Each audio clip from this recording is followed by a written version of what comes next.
नमस्कार जोहार सभी साथी सबके तोहने का हार्दिक स्वागत हो तोहन का अपन यूट्यूब चैनल आरकेडी जीएस भवन में। तो साथी सब तोहन खातिर जो सीजीएल के खोटा क्लास चले था लगभग ख़त्म हो है ने, और खाली क्वेश्चन वाला जो है करावे हो बड़ी जोर से कोशिश करे थी हमू करावे के, लेकिन करावे ना पा रहे थी काहे कि जो है हमार थोड़ा अभी पीजी के एग्ज़ाम चले थे है ना, पोस्ट ग्रेजुएशन के सेकर चलते जो है थोड़ा अभी ध्यान ना दिए पा रहे थी उन। तो साथी सब जो है फिर भी टाइम निकाल के जो है तोहन खातिर जो है आज हम साइंस के है ना, विज्ञान के जो हम के जो है पेपर थर्ड में है ना, पेपर थर्ड में जो है पूछे वाला है कै गो क्वेश्चन 20 गो क्वेश्चन पूछते हैं है ना। पेपर थर्ड के सिलेबस तोहन देख ले बस साइंस के दियल गया है ना। पेपर थर्ड में सेकंड में तो पूरा खोरठा पड़े है, जकर में जो हम के 20 गो क्वेश्चन जो है कहाँ से पूछते है, यह साइंस से पूछता है ना 20 गो क्वेश्चन। और ओकर में सिलेबस में दियल भी गया है, कोई स्पेशल चैप्टर के नाम ना बतवल गया है कौन सी में बतवल गया है कि दैनिक जीवन में प्रयोग होने वाले चीज़ों के बारे में जो है पढ़े के दिल गया है। तो आइए चलिए शुरू करते हैं। आज की क्लास में हम देखेंगे 30 MCQ क्वेश्चन जो है देखने वाले हैं किसका, साइंस का। तो इसका चर्चा करते चलेंगे, देखेंगे उसी टाइप का क्वेश्चन जो है मैंने लिया है ना। MCQ देखते हैं कि 30 गो में जो है सबका आंसर साथ में बताया हुआ है ना इस टाइप से। तो आप रिवीजन अच्छे से कर सकते हैं इसमें। वीडियो में अंतिम समय तक बने रहिएगा और देखिए कितना क्वेश्चन आप पहले से आपको आता था और कितना आप नया सीख पाए हैं, ज़रूर कमेंट में बताइएगा। तो साथी सब ज़्यादा देरी ना करबे, चला शुरू करबे आज के ई क्वेश्चन में। तो फर्स्ट क्वेश्चन क्या है, फर्स्ट क्वेश्चन हमारा यही है कि जूल निम्नलिखित में इकाई है, निम्नलिखित की इकाई है ना। जूल जो है निम्नलिखित में जो ऑप्शन दिया हुआ है किसकी इकाई है, तो बल, दाब, तापमान, और आपका आंसर जो ये देख रहे टिक किया हुआ है यही है आपका आंसर ऊर्जा। ऊर्जा का जो है क्या है, इकाई है, यूनिट है जूल है ना। Unit of energy is joule. Okay, so next question is candela मात्रक है। तो कैंडेला जो है किसका मात्रक है ना। आपका आंसर यहाँ दिख रहा होगा स्क्रीन में, ज्योति तीव्रता का है ना, intensity of light, Jyoti flux का, ज्योति प्रभाव का, या फिर ज्योति दाब का है ना। तो इस तरह से आपके सामने ये जो है आंसर रहा कि क्या, ज्योति तीव्रता का कैंडेला जो है मात्रक होता है। आगे नेक्स्ट क्वेश्चन में देखते हैं, दाब का मात्रक है। तो ये बहुत हम लोग पढ़ते आए हैं, बचपन से ही पढ़ते आए हैं, 7वां 8वां से पढ़ते रहते हैं कि दाब का मात्रक क्या है। दाब का मात्रक पास्कल है ना। क्यूरी किसकी इकाई का नाम है ना। यूनिट यहाँ पूछ दिया है कि क्यूरी जो है किसका यूनिट है, किसका इकाई है। तो वो रेडियो एक्टिव धर्मिता का जो है क्या है, इकाई होता है ना, रेडियो एक्टिव धर्मिता का इसका सही आंसर है। तापगर्म का नहीं होगा, उष्मा का नहीं होगा, ऊर्जा का नहीं होगा।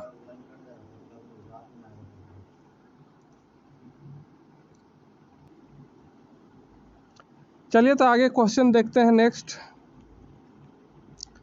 क्वेश्चन है हमारा, ल्यूमैन का मात्रक है। तो ल्यूमैन का मात्रक क्या है भैया, ये बताना है हम लोगों को है ना। ल्यूमैन का मात्रक, ज्योति तीव्रता का, ज्योति फ्लक्स का, उपरोक्त दोनों का, इनमें से कोई नहीं। तो इसका सही आंसर क्या होगा, ल्यूमैन ज्योति फ्लक्स का। इससे रिलेटेड एक और क्वेश्चन आया था ज्योति तीव्रता का, इससे पहले हम लोगों ने देखा था ना। तो ये नहीं होगा, क्या होगा, ज्योति फ्लक्स इसका सही आंसर होगा। नेक्स्ट क्वेश्चन देखते हैं। नेक्स्ट क्वेश्चन क्या है हमारा कि कौन सा प्राणी अपनी आंत्र में जल का संग्रहण कर लेता है। तो अपने आंत्र में जो है जल का संग्रहण करने वाला वो कौन सा प्राणी है, तो वो प्राणी है ऊंट है ना। अपने आंतों में जो है पेट को संग्रहित करके रखता है कौन, ऊंट। अब नेक्स्ट क्वेश्चन क्या है कि कौन सा नवीकरणीय ऊर्जा का स्रोत नहीं है। नवीकरणीय मतलब कि जो क्या कहते हैं उसको, दोबारा नहीं बन सकता है ना। तो नवीकरणीय ऊर्जा जो है एक बार यूज़ करेंगे वो फिर ख़त्म हो जाएगा, तो दोबारा वो बनने वाला नहीं है, बहुत लंबा प्रक्रिया होता है, उसको बोलते हैं नवीकरणीय ऊर्जा। तो उसमें से जो है किसका स्रोत, सॉरी मैंने गलत बता दिया, वो अनवीकरणीय होता है जो मैंने अभी बोला। तो नवीकरणीय जो है क्या होता है कि जो ऊर्जा वो बार बार बनते रहता है, वो ख़त्म नहीं होता है। तो इसका स्रोत कौन नहीं है ना, वो बताना। तो जल विद्युत क्या है, ख़त्म नहीं होने वाला है। सौर ऊर्जा ये भी लगातार चलने वाला है। पवन ऊर्जा ये भी लगातार बने रहेगा हमारे लाइफ में। लेकिन जो है कोयला इका है, अनवीकरणीय है ना। अनवीकरणीय मतलब कि ये फिक्स है कि एक ना एक दिन ख़त्म हो जाएगा। लेकिन ये जल विद्युत, सौर ऊर्जा और ये जो पवन ऊर्जा है वो ख़त्म नहीं होगा, है ना। तो ये इस तरह से ये नवीकरणीय ऊर्जा के ये क्या है, उदाहरण है, एग्जाम्पल है ना। लेकिन इसमें कोयला क्या था, अनवीकरणीय ऊर्जा था। यही पूछा था कि नवीकरणीय ऊर्जा, ये देखिए नहीं वाला में जो है आदमी थोड़ा कंफ्यूज हो जाता है, इसमें जो है माइंड कुछ और चलता रहेगा और नहीं वाला में ध्यान जाता ही नहीं है ना। तो इस तरह से गलती होने से बचना है। आगे है कि अल्फ्रेड नोबेल ने किसका आविष्कार किया था। तो अल्फ्रेड नोबेल ने जो है किसका आविष्कार किया था, आप सबको जानते होंगे, इन्हीं के नाम से जो है नोबेल पुरस्कार लोगों को दिया जाता है, यही अल्फ्रेड नोबेल है ना जो है। तो इन्होंने जो है एक क्या किया था, आविष्कार किया था, किस चीज़ का, डायनामाइट का, है ना। तो डायनामाइट का आविष्कार करने वाले कौन थे, यही अल्फ्रेड नोबेल है ना। ये डायनामाइट से आप सबको परिचित होंगे। अब है टेलीविज़न का आविष्कार किसने किया। तो टेलीविज़न का आविष्कार जो है J.L. बियर्ड ने किया था। ये हम बचपन से ही पढ़ते आ रहे हैं, हम लोग कहीं ना कहीं इसको देखते आते हैं। तो टीवी का आविष्कारक कौन है, J.L. बियर्ड। गैस इंजन की खोज किसने की। तो गैस इंजन की जो है खोज भैया किसने की थी, डीजल ने, डेवी ने। तो सही जो है आंसर क्या होगा, डेमलर है ना। डेमलर ने जो है क्या किया था, गैस इंजन का खोज किया था। अब है इलेक्ट्रॉन सूक्ष्मदर्शी का आविष्कार किसने किया था। तो इलेक्ट्रॉन सूक्ष्मदर्शी का जो है आविष्कार वो किया था नोल एंड रुस्का ने। किसने, नोल एंड रुस्का। आगे क्वेश्चन है, निम्नलिखित में से कौन सा एक जैव निम्नीकरणीय मतलब कि बायोडिग्रेडेबल नहीं है ना। तो बायोडिग्रेडेबल मतलब कि जो क्या होगा, हमारे वातावरण में क्या होगा, पर्यावरण में वो घुल मिल जाएगा, है ना, उसको बायोडिग्रेडेबल कहते हैं। जैसे मिट्टी में वो मिल सकता है ना। उससे कह सकते हैं कि किसी तरह ऐसा का पर्यावरणीय अशुद्धियाँ नहीं होंगी, मतलब कि पर्यावरण में जो है वो प्रदूषण का कारक नहीं बनेगा। तो वही छांटने के लिए कहा जा रहा है कि कौन सा एक जैव निम्नीकरणीय मतलब कि बायोडिग्रेडेबल नहीं है, मतलब कि ये प्रदूषण का कारण बन सकता है या फिर उसको आसानी से जो है वातावरण अपने आवेश में, अपने प्रकृति में शामिल करने में असक्षम हो सकता है। तो वो है चांदी का पन्नी, है ना। क्या है, चांदी का पन्नी। तो बायोडिग्रेडेबल जो क्या हो जाएगा, ज़मीन में मिल जाएगा, वातावरण को नुकसान नहीं पहुंचाता, उसको बायोडिग्रेडेबल कहते हैं। लेकिन जो वातावरण को, पर्यावरण को नुकसान पहुंचाता है उसको क्या कहेंगे, अनबायोडिग्रेडेबल, है ना। उसी में से एक है चांदी का पन्नी। नेक्स्ट क्वेश्चन आपके सामने है कि निम्नलिखित में से कौन सा एक प्राइमेट है। प्राइमेट कहने का मतलब क्या, प्राइमेट कहने का मतलब है कि आदमी के जैसा, मनुष्य के जैसा दिखने वाला एनिमल।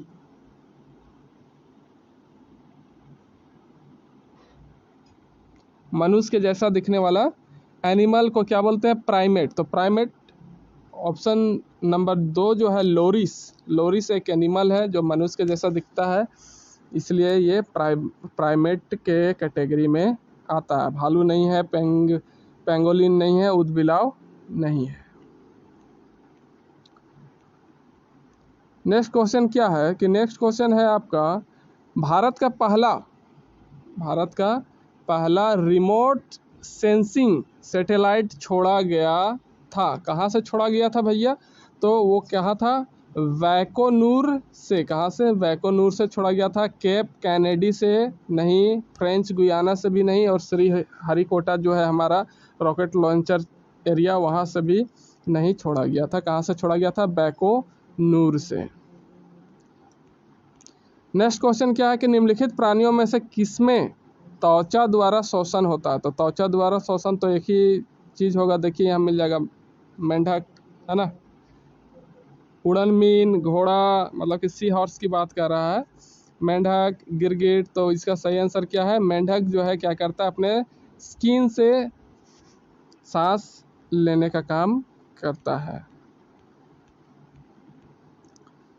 फिर एक आया कि मैक संख्या का प्रयोग निम्नलिखित में से किसकी चाल से संबंधित है? तो मैक संख्या जो है इसका प्रयोग जो है किससे संबंधित है? तो वो है विमान से संबंधित है। विमान की जो चाल होती है उसको मेजर करने के लिए मैक संख्या का जो है प्रयोग किया जाता है।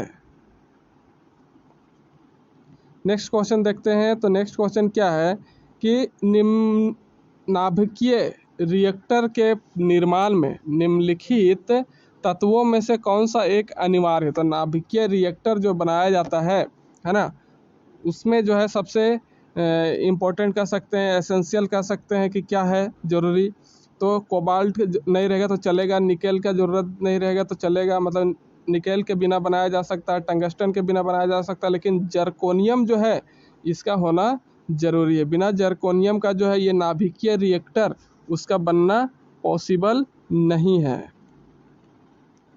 उसके बाद क्या है कि नेक्स्ट क्वेश्चन में पृथ्वी का विशालतम पारिस्थितिक तंत्र है ना, वो क्या है? तो बायोम, स्थल मंडल, जीवमंडल नहीं, क्या है? जल मंडल है ना, बहुत बड़ा है ना। जानबे करते हैं जलमंडल जो है हमारा पृथ्वी का कितना बड़ा एरिया में 70% एरिया में जो है फैला हुआ है। उसके बाद क्या है कि डीएनए फिंगरप्रिंट, क्या है? डीएनए फिंगरप्रिंट निम्नलिखित में से किस एक प्रविधि का उपयोग किया जाता है डीएनए फिंगरप्रिंट में? तो वो प्रविधि का जो है प्रयोग, वो कौन सा प्रविधि है? सदर्न ब्लांटिंग है ना, क्या है? Southern blotting. नेक्स्ट क्वेश्चन है कि निम्नलिखित में कौन सा एक वायुमंडल में मीथेन उत्सर्जन का एक स्रोत है? तो मीथेन उत्सर्जन का जो है एक स्रोत, अच्छा वही क्वेश्चन है, तो क्या है? आर्द्र भूमि है ना, क्या है? आर्द्र भूमि के वजह से जो है क्या होता है? मीथेन गैस उत्सर्जित होती है ना। मतलब कि जहाँ दलदली एरिया रहेगा, मार्सी एरिया रहेगा है ना, वहाँ जो क्या होता है? मीथेन गैस उत्सर्जन होने की जो है ज़्यादा संभावना रहती है।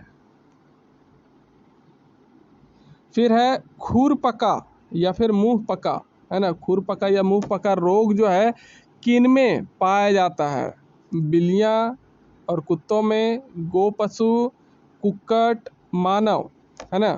तो ये जो पाया जाता है गो पशुओं में पाया जाता है, गाय, भैंस है ना, इस तरह की जो है पशुएं हैं, जानवर हैं, उन्हीं में जो है खुरपका और मुंह पका, उनके खुर में जो है क्या हो जाता है? इस तरह का जो उनका खुर होता है उनमें घाव होना शुरू हो जाता है। मुंह जो है, मुंह उनका है ना, मुंह के किनारे किनारे क्या होता है? इसे फटना शुरू हो जाता है ना, पूरा ये मुंह फटना शुरू हो जाता है। तो इस तरह से ये रोग जो है पाया जाता है कहाँ पर? गो पशुओं में। नेक्स्ट क्वेश्चन है कि निम्नलिखित में से किसने यह ज्ञात किया कि हाइड्रोजन नाभिकों के संलयन से ड्यूटेरियम के बनने पर अत्यधिक ऊर्जा का मोचन होता है? तो इस बात को जो है किसने बताया था? किसको मतलब किसका द्वारा जो है ये जानकारी दिया गया है? तो वो है एनरिको फर्मी। कौन? एनरिको फर्मी के द्वारा ये बताया गया था। फिर है क्या कि नवीकरणीय ऊर्जा से प्राप्त की जा सकती है ना, नवीकरणीय ऊर्जा किस से प्राप्त की जा सकती है? सॉरी, क्वेश्चन हम लोगों ने थोड़ा गलत पढ़ा था। तो नवीकरणीय ऊर्जा जो है किससे प्राप्त किया जा सकता है भैया? तो वो क्या है? जैव मात्रा से। जहाँ जो है जैविक चीज़ों का जो है क्वांटिटी होगा, है ना, वहीं से जैव मात्रा से जो है ये पाया जाएगा।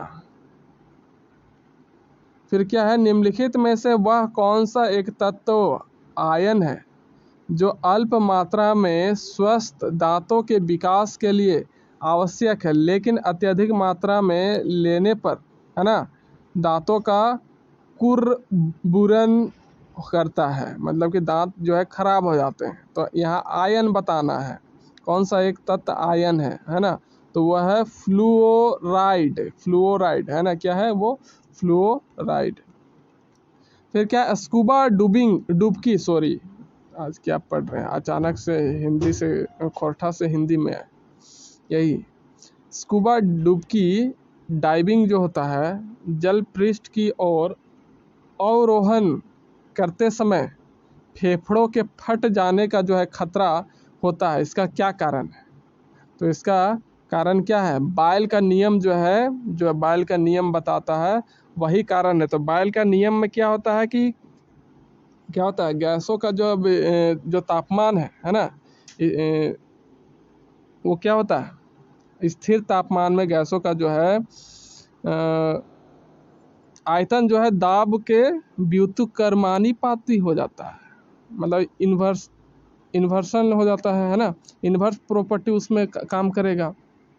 मतलब कि वॉल्यूम बढ़ेगा तो प्रेशर कम होगा, और प्रेशर बढ़ेगा तो वॉल्यूम बढ़ेगा, है ना, व्युत्क्रमानुपाती हो जाता है। तो ये बायल का नियम में यह कहता है कि कांस्टेंट टेम्परेचर में जो है गैसों का जो है क्या होता है, जो आयतन वो दाब का उल्टा चलेगा।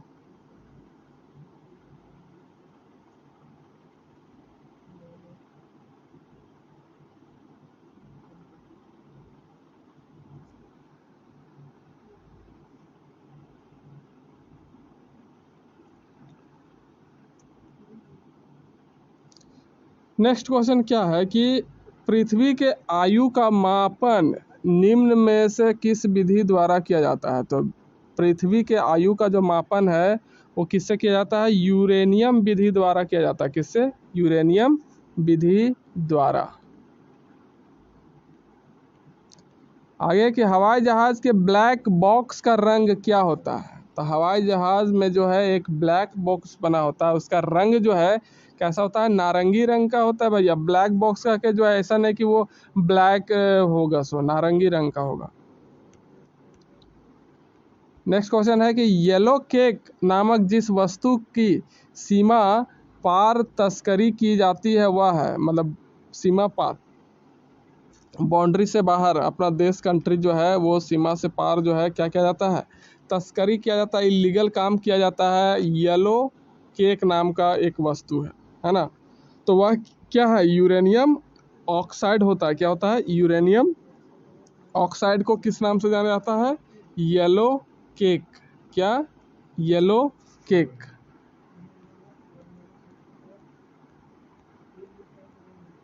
फिर है मोटर कार के धुएं से मानसिक रोग पैदा करने वाला प्रदूषक है, तो वो कौन है? सीसा। क्या? सीसा। फिर है सूर्यमुखी, नारियल और मूंगफली में क्या समानता है भैया? तो ये तीनों जो है क्या है? खाद्य तेल प्रदान करते हैं, है ना। इनके फल खाने योग्य हैं। फल खाते हैं क्या? नहीं। बीज खाने योग्य नहीं खाते हैं। ये रेशे के लिए प्रमुख स्रोत है, रेशा उसा कुछ नहीं। ये इसमें क्या है समानता तीनों में, कि ये खाद्य तेल प्रदान करते हैं। तो इस तरह से आज का जो है हमने देखा टोटल कितना 30 क्वेश्चन जो है हमने सॉल्व देखा, डिस्कस किया पूरा। आई होप आप लोगों को जो है अच्छा लगा होगा। तो एक जो है क्या करना है आपको, सिर्फ शेयर जो है ज़रूर कर दीजिएगा, है ना, जितने भी लोग हैं। और सब्सक्राइब नहीं किए होंगे भैया तो सब्सक्राइब भी जो है ज़रूर कर दीजिएगा, है ना। तो जैसे जैसे मुझे टाइम मिलेगा वैसे ही कुछ कुछ आप लोगों के लिए इम्पोर्टेंट वीडियो जो है लाता रहूँगा, है ना।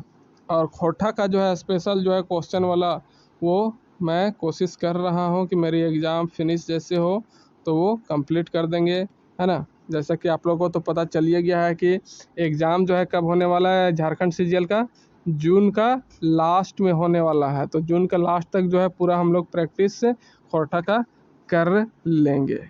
तो चलिए मिलते हैं आने वाले नेक्स्ट वीडियो में, तब तक के लिए नमस्कार, जय हिंद, जय भारत, जय झारखंड।